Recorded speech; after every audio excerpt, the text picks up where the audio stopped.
Hi, another video. Paul Mallon wants to know how to customize the scanner for first half goals and late second half goals. So I'm using the INPLAY Guru. First half goals, I would sort by the score initially. Look for my nil-nils. Those would be, of course, prime candidates for a goal before half time. My second port of call, any favourite at odds of 1.3 or lower.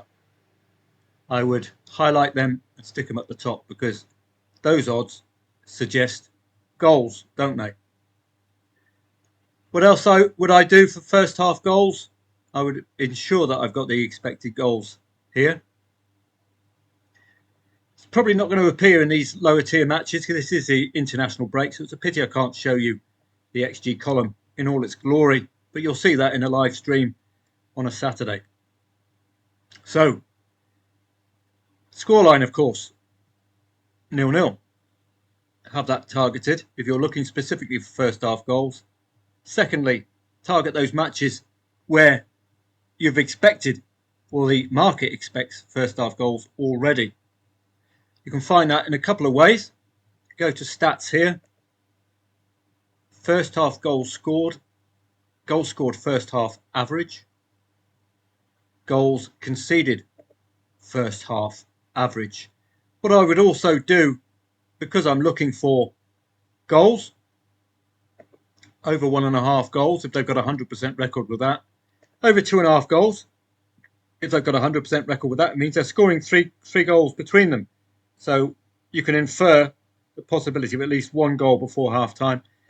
And similarly, if they've got a high over 3.5 goals percentage, then that suggests that you could, if they're scoring 4 goals, then surely logic suggests we'll get a goal before half time. So 80% is very high, 100% is high, 100% is high. It's not a proper example, it's a friendly, but it just shows you if this was a league match, then I'd be primed for goals. You can also look at the shots on and off target, of course, and then highlight any first half match by its time. So these are the first half matches at the top here. You can sort by time. Those would be your major focus for goals before half time. If they're expected, look at this. First 1.5 goals, 20%. 0.2 goals scored in the first half, 0.6 conceded. That is not going to be a good candidate for goals before half time, is it? So that's how I would look initially at my first half goals. You would also, if you'd like, go to soccerstats.com, look at the match uniquely. Half time at home, only the 1-0 at half time at home, none for the away side, away from home. That's a good sign of at least a goal before half time, as are these columns at the top here. HT, only the 1-0 at half time at home, none for the away side. That in itself is a good sign as well. Goal times will be important for you if they're scoring more half an hour onwards. Look at this for Almere. 55% of their goals have been scored first half. They haven't conceded in the first half. So that suggests you're only going to be relying on one team to get your first half goals.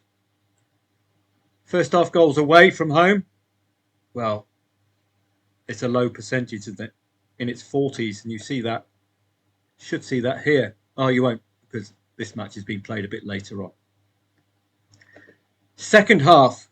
So let's go back to normal. Let's get rid of all of this. And we're going to be focusing not just on second half goals, but Paul wanted to know about late second half goals. But second half goals, Paul, I would ask you to look at the XG video from earlier on. Let's just get this down to 100%.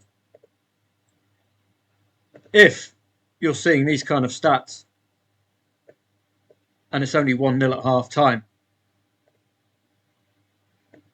then that surely you don't need to be Wayne Rooney football genius to suggest there'll be second half goals. And indeed, there was an avalanche of second half goals. You can also suggest there'll be second half goals by the odds of the favourite as well. Any other second half goals? Well, let's stay with the 5th of October.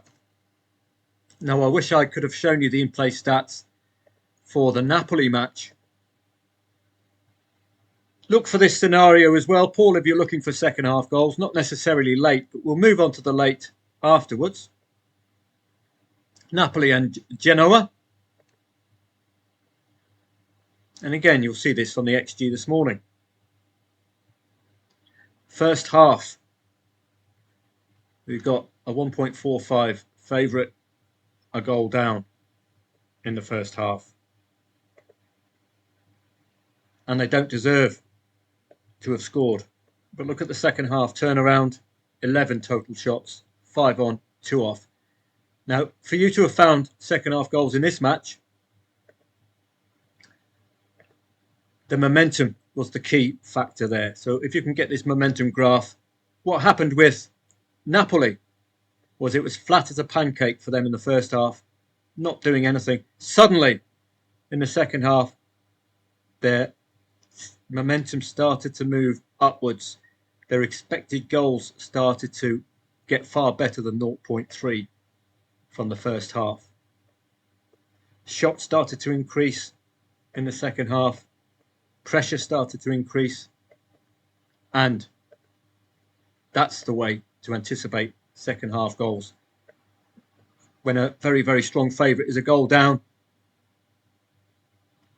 Also, in other matches, you're looking for the goals scored second half average, goals conceded second half average, and yet again, if you're looking for second half goals, you could even have the 0.5 if it's a 0-0 at half time, over 1.5, over 2.5 and over 3.5 if you're expecting second half goals. Why? Well, if it's 0-0 at half time and they've got a 100% record of it not being 0-0 at full time, that will suggest at least a goal, won't it? If they've got a high over 2.5, high over 3.5 goal percentage and it's only 0-1 at half time, then that could be a good sign of second half goals as well, couldn't it? So these are specific 1.4 goals scored in the second half, 1.2 goals conceded in the second half. Pre-match odds of 1.48, suggesting there will be goals in this match today. Don't know whether they'll be first or second half. It is not a league I would trade anyway. You've got this table as well, which Soccer Scanner provides for you. Look at the top of the table. 0.5, 100%, 1.5, 100%, 100% for the home side. Over 2.5 goal, 80% and 90% in the last 10 matches for the home side. 80% in the last 10 away matches for the away side. So this is a good candidate for goals. If it's only 1-0 at half time or 0-0 at half time, you'd be expecting second half goals. So the half time score, then, have that one up, because you're looking at 0-0s or 1-1s at half time. If you're looking for very, very late goals, then going to be having to use this momentum graph. Okay. If you're looking for very, very late goals, and I would also recommend that you focus, particularly if you're trading the last 5 minutes of a match. There we go. I was talking about this in a previous version of the video I did for you. Customs United. If their last 5 minutes in the 85th minute plus, you start seeing a rise in momentum. You start seeing them putting together shots on, shots off, and even dangerous attacks in the last 5 minutes. Then That will suggest a late goal for you as well, won't it? The expected goals as well. If you've got a high expected goals in the first half, as you saw, that could suggest goals second half. So keep an eye on your XG. If the XG exceeds the amount of goals scored, for example, you've got one goal scored here, if their expected goals was something like 1.8, then that could suggest a late goal, couldn't it? Similarly, if their expected goals was only 1.2, they are overextending, over delivering. So XG plus momentum late on is your way to capture late goals, particularly when the momentum starts lighting up like this, or even better when it starts hitting 90 or 100. Okay, 90 or 100. At the end of a match, you want to see momentum rising. You want to see the last 5 minutes stats starting to populate. Even small, don't forget, it's only a 5-minute window. You could even look at the last 10 minutes to see whether there's been some concerted pressure, but it's the last 5 minutes that you use in the last 5 minutes of matches. So I hope that makes sense for late goals and for second half goals for you, Paul. If you need any clarification, just let me know.